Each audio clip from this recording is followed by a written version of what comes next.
Warhammer 40k Darktide has added the Arbitrator and the Hive Scum, and soon it's going to be releasing the Skitarii. And although it's not showing any signs of stopping with releasing classes, I don't think that Darktide needs more classes. Or more specifically, I don't think that it's the thing that is going to save Darktide. Today, I've brought on Big Dom to talk about the one thing that Darktide needs most. Dom, first of all, how are you doing today, man? I'm well, brother, yourself. Thank you for having me. Oh, I'm doing awesome, having a great 40k day. So what do you think is the thing that Darktide needs the most? What's going to save this game in the long run? I think if I had to narrow it down to a single thing, for me personally, it would have to be maps, because Darktide does have around 15 to 20 maps, but the problem is a lot of those maps are intertwined. So 20 to 40% of one map is also the exact same of another map. So what we really have is 4 different hubs, and each of those hubs have around 4 or so maps within those, or zones, whatever you want to call them. And it creates a lot of overlap, so there's not even as much map diversity as it seems on paper, and there's already not a lot. On top of that, when they do add new maps, they add it into a completely exclusive game mode. Like, we can't touch the No Man's Land map as a Havoc player, which is, in my opinion, complete dog shit. I love that map, but I never get to play it. So that's if I had to say one big issue, is that they're not spreading out the love between game modes. I rarely ever get to see armored dogs in Havoc. I haven't seen the Packmaster in Havoc. Where is the radio operator? And we really do need new maps. Like none of the maps in the Mortis Trials, none of the maps in Expeditions, none of that crosses over, or none of the maps in the Special Operations cross over to Havoc. So you're making an already limited map pool even smaller by nature. I don't like it. That's the number one issue I have personally. Yeah, it seems like with a lot of these new game modes that Darktide keeps coming out with, Mortis Trials, Expeditions, even Havoc to a certain extent, because let's say they did create a map specifically with Havoc balance in mind. I feel like that map would look differently than a map released for the traditional base game. I think that we actually see this with Dark Communion. I think Dark Communion was a map designed with Havoc balance in mind, and you see a lot of the base game maps not designed for that, specifically because the developers probably weren't thinking that far ahead, or when they were thinking of Havoc, they were thinking of Havoc 1.0 and not Havoc 2.0, which plays drastically different from how it played when, the game released. So I agree. I think that new maps are a priority. I think that let's review, going back to new classes as well. New classes bring in a lot of players. More players means more money. It's good for the health of the game. Hopefully more money means more developers or more development time, going to important things such as bug fixes, fixing the UI, making sure that weapon blessings are actually doing what they're supposed to do. But Cough, Death Spitter. Cough, cough, Death Spitter, exactly. But I actually think, and this is kind of where we disagree a little bit, I think that new enemies are going to be the key to retaining longevity and replayability for a lot of players in the long run, primarily because, like you said, where is the Ogre and Packmaster in Havoc, or just the base game? Like, where is it? Why is something being added to one game mode and not the others?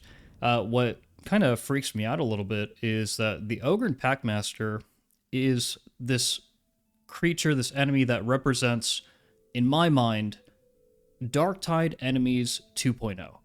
It's got unique animations, unique attacks that will actually hit you and slow you down, prevent you from using your kit. Like, this is the kind of enemy that has evolved or represents an evolution of enemies into the modern era of Darktide, and the love is not being spread to all the other things that we're fighting in the game. What do you think about that? No, it's relegated. It's relegated to a fucking dead game mode, mate. Yeah, exactly. Expeditions. Like, like people played for the Salvage Lord title. I played like 10 games and was like, this is just not for me. It's one, too easy, two, way too repetitive. Like at the core, Darktide is a repetitive game, but there's just something about it where it's got a lot of replayability. Something about those expeditions map just lacks, like maybe it needs a boon system or something, but not for me. Like, it's a shame. I do completely agree that it's like a new evolution of enemy, and like, I can understand the expedition map not being in Havoc. I can understand that, but I really do think the Packmaster should be in like even Mortis Trials, you know what I mean? Oh yeah, yeah, for sure. The one thing that I was thinking about the other day was that, like, I don't know how difficult it is to take an enemy like that and put it into another game mode. I know they did it with the captains and with the Karnak twins, kind of porting them over to Havoc as lieutenants. I feel like it wouldn't be too difficult to do. So I don't think so. I feel like if it's something that is requested by the player base, then they can totally make it happen. But they're also adding like actually new enemies to the game. They're adding some breacher type enemies in the form of basically just regular elites that carry shields. Shields, that's right. Yeah, Yep. do you think that that kind of enemy variety is enough? I think if you combine it with the stuff that's already in the game, like here's the thing, there is a lot in the game that they could just add as normal stuff to add a lot of spice to the game. Like Inferno modifier, the recent event that just passed, the Walking Giants or whatever it was called. Oh, yep, If yep. these were just base modifiers and things that were just happening constantly, like the things that they need are already in the game. I want to touch on something that you said that like the new enemies would be the best for replayability. For me personally, it would be the maps because like I agree that new classes get you into the game, but it can be quickly repetitive, especially for a new player if they're playing the campaign and they can't get through the first couple of missions. Because something Fat Shark hasn't taken into consideration is that the first level of the campaign became a lot harder for newer players after Bound by Duty because everything got a 50% HP buff, but the starter weapons are still dog shit. Yeah, So yep. indirectly, they made the first few levels for new players very, very difficult relative to my experience because I've played it, replayed it again since, and like obviously for someone like me, it's nothing, but I can remember from when I started playing, it was like this wasn't as hard as it used to be. It's still not hard relative, but you get what I'm trying to say. If I was Oh a yeah. new player, it's at least twice as hard as when I started, purely because of the HP buff from Bound by Duty, and they haven't touched the lower end scaling of weapons, making that's one specific problem. But so you come into the game, new class, you like Warhammer, but then I think you need more maps. I think personally, as a new player, there's enough enemies, especially if they start intertwining what we already have. If they gave us two new zones with 4 maps each, for me, that's where I would say that's probably the best thing to then retain players. Then you add more enemies, fix your UI blessings and all that shit. I think personally that's a better pathway to do it, but what do I know? I'm not a developer, right?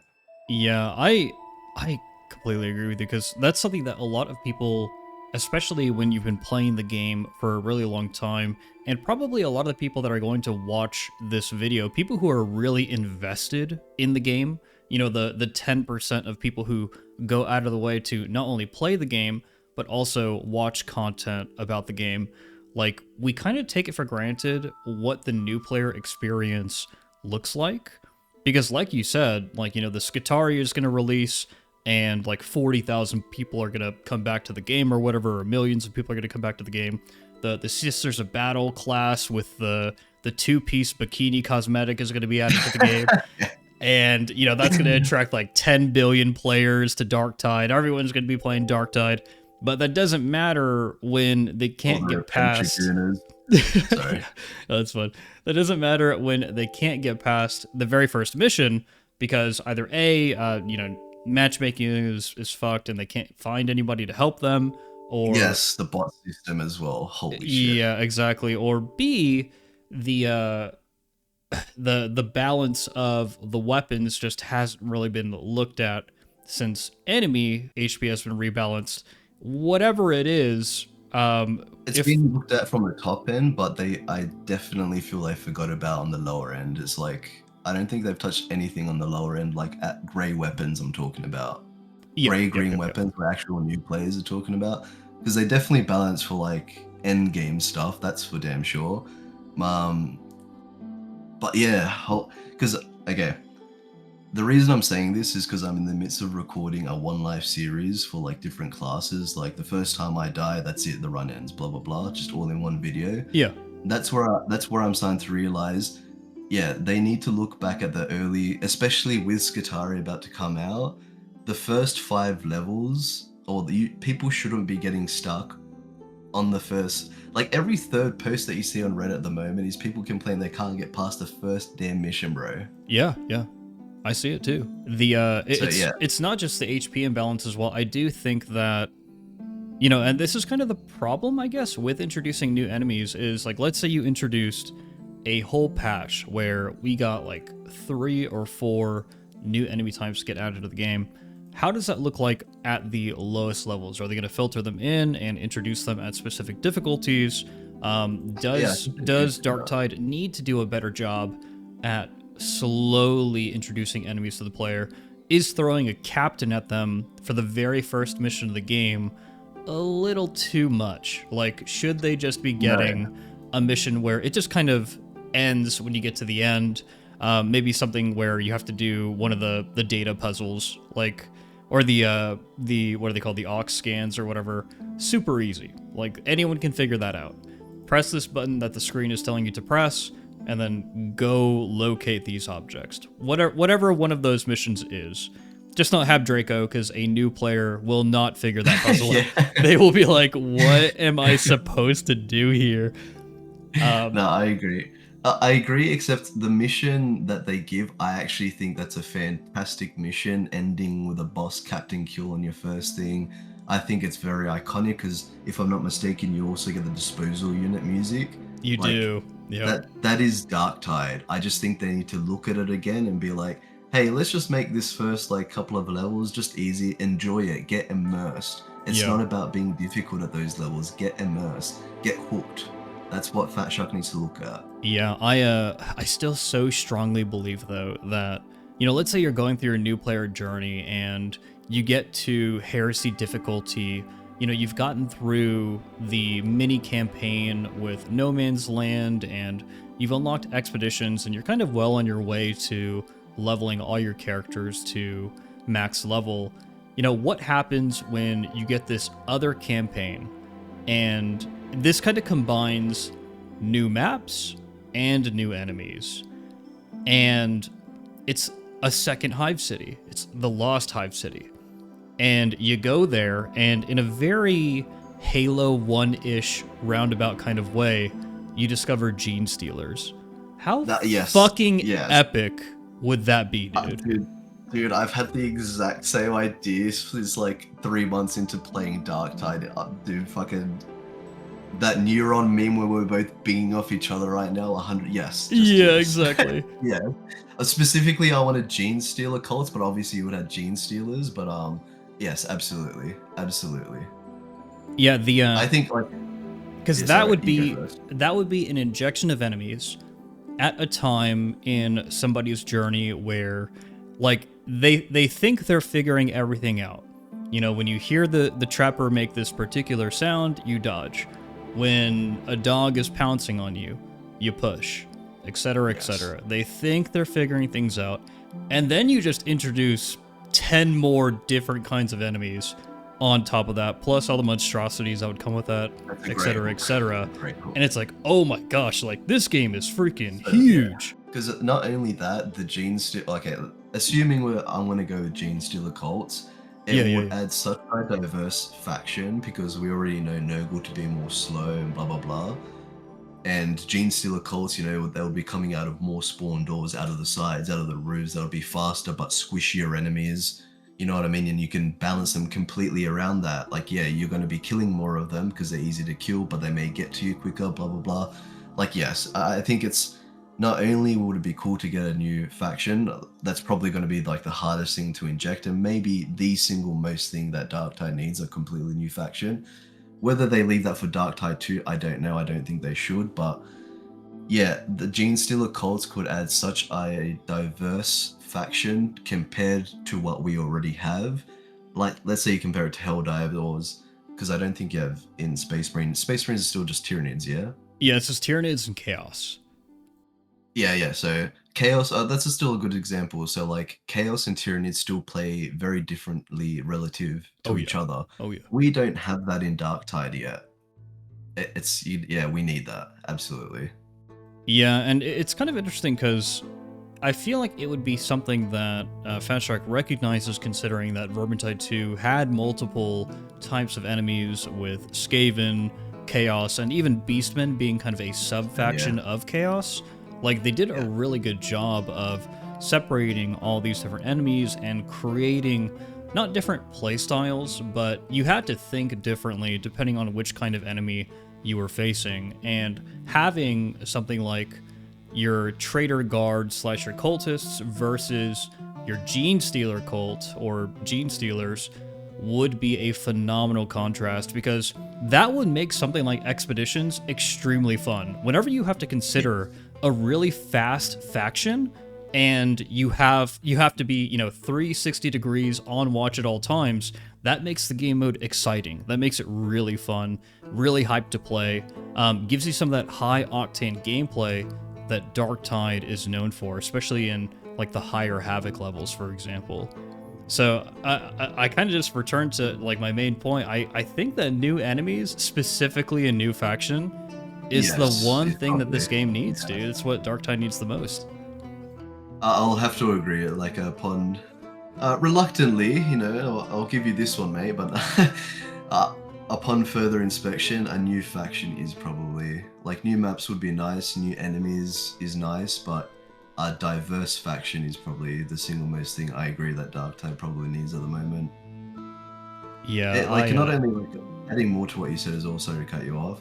It's you're fine. like it would potentially add like spice up the meta, I guess you could say, where into X enemy you will see more of these type of builds, but into that type of enemy you'll see more of these builds, and then people can kind of choose what they prefer or mix it up Yeah. depending on the day. Yeah, for sure, I agree. Not only that, but I think that this game desperately needs a story shakeup. There is a big portion of the audience who they are a bit more casual, or maybe they're more like me, where I'm more of a Warhammer 40k fan than I am a Darktide fan. There's a big Likewise. difference for me. I played this game because of Warhammer 40k. I'd probably be doing something else with my time if this wasn't a Warhammer 40k game. And so having more story and having that involvement of a Xenos faction would be huge for me as a 40k fan. And I know for a fact that it would be big for a ton of other 40k fans. They would flock to this game, just like how people are flocking to the game for things as simple as the Skitarii or the Sisters of Battle with the two-piece bikini cosmetic, which is 100% confirmed coming to the game. Like, people Alright. would 100% flock to the game. No, I agree. Very much I agree. But yeah, that's really all I have to say about this topic. Dom, do you have anything to add? Not about that topic specifically, but in talking like Darktide things in general, assuming anyone at Fat Shark sees this, I do want to touch more on like the UI and stuff. Like, I do think Fat Shark needs to make the game more accessible to newer players. Like, what is mass? What is cleave? Why do they have to go to third-party resources to even know that Havoc enemies have plus percentage-based multipliers? Like, Hmm. they have 50% more HP, or Horde spawns are 170% higher, blah, blah, blah, this and that. It's like, nowhere in the game does it actually say this. They need to make that information more accessible in-game, fixing Blessing UI like Despota still, if you only look at it, it says it only stacks once, but it actually stacks 5 times, which is like, it's ripping you off of 80% of the potential damage, you know what I mean? Or even better, things like No Respite, it doesn't even tell you that it can stack at all. It can stack up to 7 times for up to 140% damage. Nowhere in the UI does it tell you that. So you're getting ripped of 120% potential damage because you just don't think it works like that. Things like a Havoc Psychanium, because still, again, I have a lot of people in my comments that'll be like, oh yeah, this build worked in Auric, it'll work in Havoc. You do the most basic testing in the Havoc Psychanium, you can tell that it's completely off. Why? The people don't know that Havoc enemies have more HP, more mass, harder to stagger, harder to impact, all this extra stuff. They can only test it in a Psychanium for Auric, especially for console players, and especially the new PlayStation incorporation influx of players. This is exactly the time they need to think about the console players. Like, I would argue console players are half, if not more, of the players in Darktide at the moment. We only see the Steam charts and stuff, but like, I really think they need to think about that a lot more, about the console experience.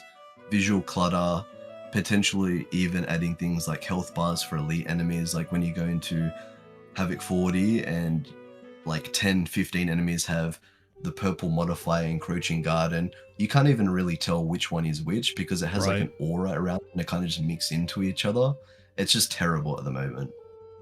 Yeah, I think that this is all really important to consider, especially because every time Darktide gets a new class update or whatever, there's this big influx of new players.